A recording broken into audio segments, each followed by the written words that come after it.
Muy buenas noches, entonces seguimos con el programa Tertulia Teológica. Soy Helber Conde, un programa original de la Iglesia Bautista El Redentor con el candidato a doctorado del seminario de Westminster, Joel Sarman. Y estamos viendo o concluyendo el pastor de Hermas y sus escritos. Y hemos quedado en una pregunta interesante que era la aplicación de estos escritos en relación a la Iglesia. Hermano Joel. Sí, gracias. Entonces, hemos visto qué extraño es este escrito a lo que nosotros esperamos y hemos visto algo de, pues, cómo era posible usarlo y algo del valor. Ahora la pregunta es, ¿cuál es el concepto del cristianismo que tienen o que demuestra este escrito? Porque nos informa acerca de qué pensaban en esos momentos. En primer lugar, vemos que es importante que un esposo y padre sea líder de su hogar cristiano. Es una de las fallas que Hermas tiene que arrepentir y por lo cual es castigado en sus visiones. Es como una confesión que él hace si es que en verdad así fue su vida.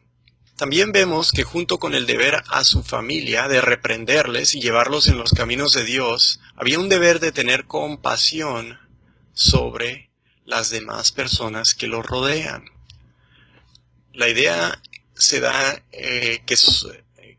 que somos todos culpables como Hermas y debemos tener compasión de los demás. O sea, él en haciéndose culpable nos da a nosotros la idea que nosotros también tenemos nuestras propias culpas, como él admite las suyas. Y no hay que despreciar a los demás por no ser perfectos, como no lo despreciamos a él por no ser perfecto. Sí. Es importante, digamos, que esta situación sea tan trascendente y sea tan actual. Lo que él manifiesta en relación a su liderazgo de hogar como cristiano, Hermas manifiesta una falla que él tiene como padre, como esposo, manifiesta que algo no está bien ahí. Y, digamos, también es una falla que vemos hoy en día, ¿no? Una de las causas principales, aún en los pastorados, por ejemplo, es eso, ¿no? Que se trata de buscar una apariencia de un matrimonio, pero a veces en el fondo los matrimonios no están funcionando de la mejor manera. Es decir, creo que hay una problemática histórica viendo esto y es cómo tener un matrimonio o vivir un matrimonio saludable. Y esa problemática puede mostrarnos que hombres de Dios pueden ser ciertamente faltantes en una situación, o hombres creyentes mejor, pueden ser faltantes en esta situación por la complejidad del asunto. Es decir, llevar un matrimonio no es una cosa sencilla, ¿no? No es una cosa fácil, no es una cosa, criar hijos no es algo fácil que se da de la nada, sino que necesita mucho esfuerzo, mucha dedicación. Y hoy en día vemos una cosa muy similar, ¿no? El problema es que a veces se da una apariencia y cuando pasa el tiempo y las personas se enteran de ciertas circunstancias con los líderes, con los pastores, con las personas de la iglesia, se sienten desanimadas al ver que no se estaba viviendo lo que se estaba diciendo. Hermas nos da un ejemplo de que eso es algo serio, ¿no? Sí, así es. Es algo que es bien importante, ¿no? El deber de familia. Y además del deber de familia, la compasión, lo que usted manifestaba hace un momento, ¿no? Compasión por los demás, que es otra cosa que como pueblo cristiano a veces nos complica. Podemos ser demasiado fuertes, podemos ser demasiado severos en algunos aspectos. Cuando somos o nos sentimos fuertes en ciertos pecados, miramos con cierto desprecio a los que son débiles en los pecados en los cuales nosotros somos fuertes, aunque tengamos otro tipo de pecado. Y eso genera que lo que usted manifestaba, pues desprecio hacia los demás, desprecio a los que nos rodean, y aquí entonces vemos la importancia de la compasión. ¿Por qué? Pues como usted manifestaba, porque somos también culpables, ¿no? Sí, sí. Y el tema es el arrepentimiento, y el arrepentimiento tiene que empezar con uno dándose cuenta de lo que es. Ese es el punto, ¿no? La mayoría de los conflictos que se dan en los matrimonios parte precisamente de no reconocer la problemática que uno tiene, ¿no? Y es interesante que Hermas sí lo haga. Sí, O sea, eso muestra una realidad desastrosa, pero también un corazón deseoso o converso, por decirlo de alguna manera, porque está diciendo, sí, esta es la situación. He sido un mal padre, he sido un mal esposo, no goberné a mi esposa, pues en esta visión, cuando lo encaran en esta circunstancia, entonces está reconociendo una situación real que puede estar viviendo. ¿Cuándo está mal? Cuando las personas no reconocen la realidad de su pecado y de su condición. Eso genera que un matrimonio no pueda estar mejor ni creciendo. así ¿Qué es. más podemos ver entonces aquí, Joel? En el tercer lugar, que la vida cristiana tenía parámetros de conducta. O sea, para ellos, la vida cristiana tiene parámetros de conducta las cuales servían para dominar la maldad y andar en el bien, ¿sí? Si esperas tener éxito en la vida cristiana, hay cierta conducta que te ayuda en eso. Quizás tenía gente que tenía impulsos hacia el libertinaje, no querían ser constreñidos por parámetros de conducta. Pues es algo que enseña aquí en Hermas. Si vas a tener éxito en la vida cristiana, hay cierta conducta que te ayuda a dominar el mal y andar en el bien. Sí, Hermas nos muestra una doble realidad. Una, la realidad de que él pecaba. Y otra, la realidad de la importancia de los parámetros morales que Dios mismo estableció. Es decir, de la conducta, ¿no? O sea, no decía mejor dicho, hagamos el mal y sigamos pecando y haciendo lo que es incorrecto, sino que él se preocupaba porque se viviera de una conducta bien, correcta, y no estar dejándonos dominar por el pecado que nosotros siempre vivimos. Nos muestra las realidades y nos muestra la importancia de seguir y la obediencia al Señor. sí.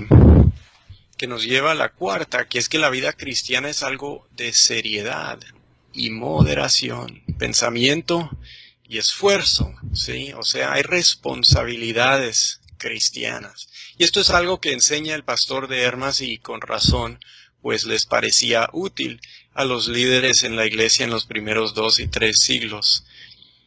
Vemos también que Hermas es como una oveja. Y tiene este pastor. Lo más enigmático de este libro es quién es este pastor. Yo en un momento pensé, pues el pastor es el Señor, pero no lo es. Es alguien que le da un ángel, le da a este pastor que lo guíe como una oveja, que le llame la atención, que lo lleve a conocimiento y madurez, que quizás representa a un pastor o un líder espiritual. Pero Hermas reconoce en este escrito, pues, que necesita esa ayuda de gente que le pueda llamar la atención, le puede dar conocimiento y lo ayude a llegar a la madurez. Sí, Casi mostrándonos la naturaleza de la iglesia misma. sí, En ese sí, sentido, la importancia de la congregación, la importancia de los hermanos, de la importancia de un pastorado bíblico que le pueda ir guiando a las situaciones, ¿no? Es interesante lo que usted manifiesta, Joel, en relación al punto de tomar el cristianismo en serio.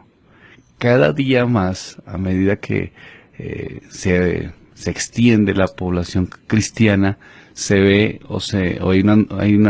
se nota claramente que hay falta de seriedad en relación a vivir una vida de acuerdo a los parámetros de la obediencia que nos manda el Señor. Hay muchos profesos o personas que se manifiestan creyentes, pero en práctica uno ve bastante distorsionado este tema. Es decir, no toman el cristianismo de una forma seria. Se toma más como un aspecto religioso tal vez, o se toma como una forma de calmar la conciencia, pero no se le ve una seriedad. Y qué bueno pues que este escrito nos dé esa idea, ¿no?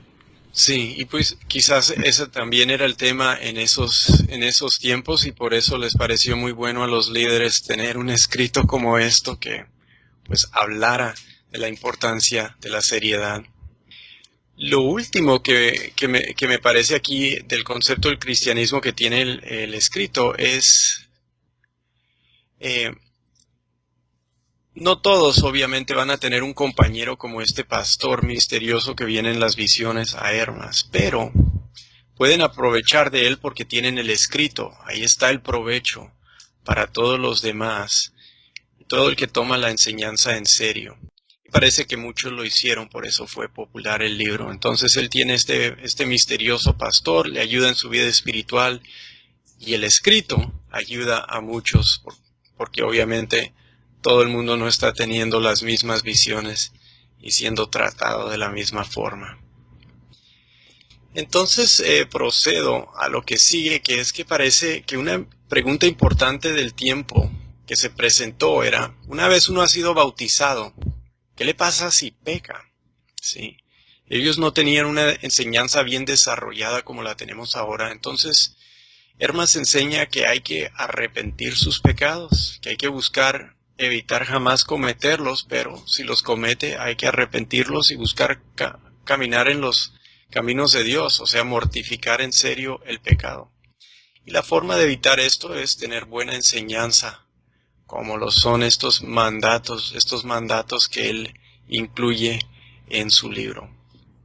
Sí. Hay algo interesante que me parece bien honesto. Es decir, esta pregunta, que si una persona se bautiza y si peca, ¿qué pasa? Es una pregunta bastante interesante y honesta. ¿En qué sentido? En que las personas cuando se convierten a Cristo, a veces, aún en día hay denominaciones que consideran que ese pecado, es decir, que no se debe volver a pecar, sino que vamos a llegar a un tipo de santidad absoluta, ¿no? Que un creyente no peca.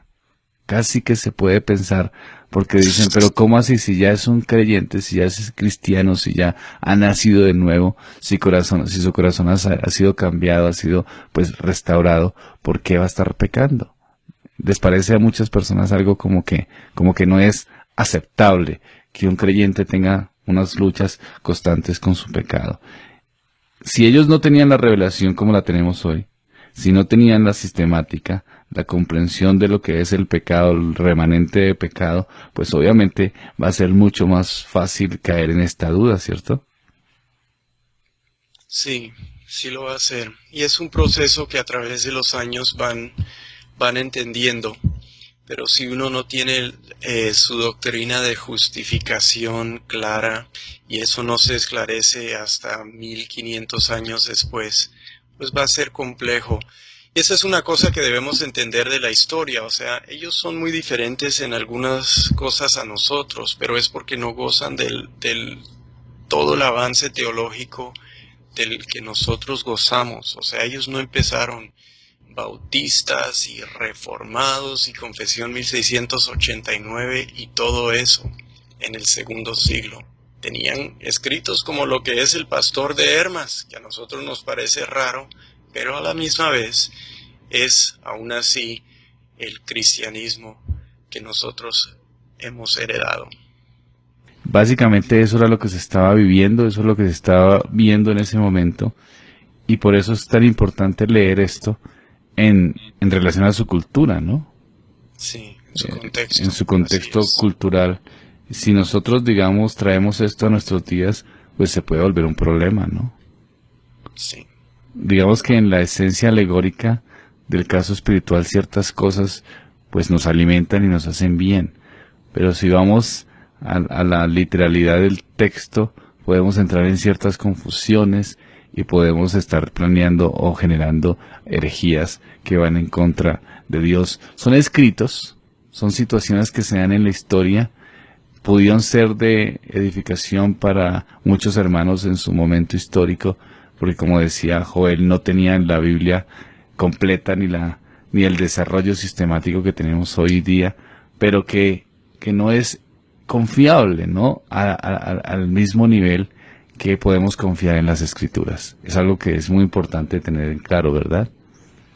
Sí, es más que nada un documento histórico y buscamos con él entender la situación de ellos y entender cómo se desarrollaron las cosas. Entonces, ¿qué aprendemos de este escrito? Yo creo que aprendemos que esta gente tiene la escritura, son cristianos, están en iglesias fundadas por los apóstoles y son en algunas cosas muy distintos a nosotros, y hay que tomar esto en cuenta. La distancia, que son 20 siglos, es enorme. Cuando vemos escritos como lo son el pastor de Hermas, pues nos recuerda de esa distancia que es tanto tiempo.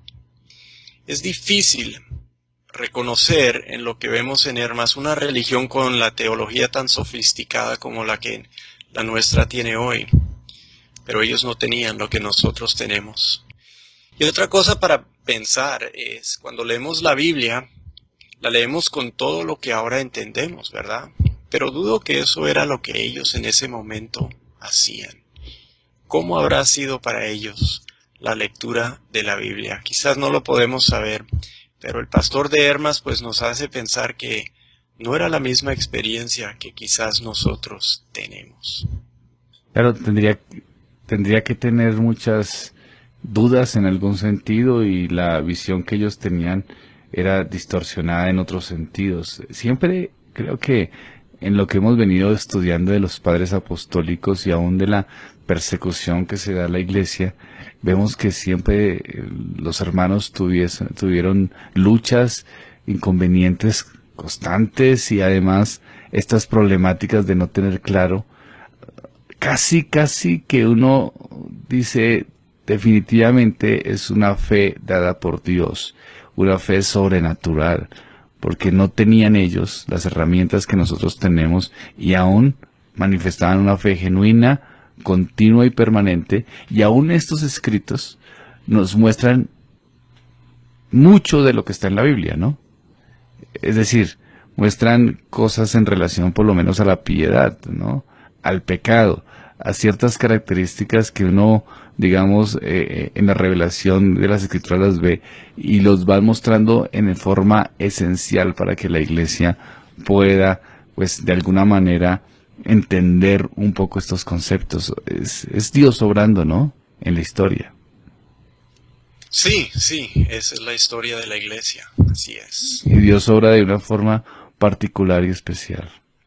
Listo, hermano Joel, entonces terminamos con Hermas. Sí. Y el próximo lunes entonces hablamos de Diogneto y de Papías, que ya es poco. De pronto vamos a hacer una reflexión un poquito de algunos párrafos de sus escritos, como lo manifestó hoy Joel, como lo ha hecho durante este periodo de tiempo. Joel, muchas gracias por acompañarnos ahí desde la emisora.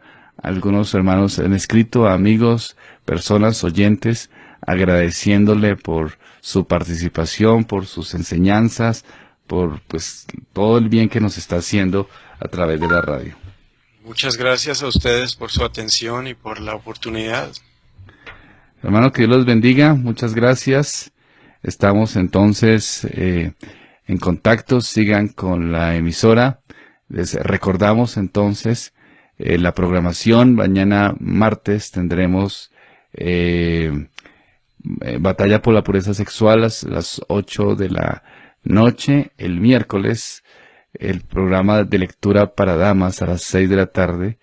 Y el jueves Orad sin cesar a las 8 de la noche. Y también, esos son los programas originales de la iglesia. También pueden ustedes seguir con la programación habitual. Dios los bendiga.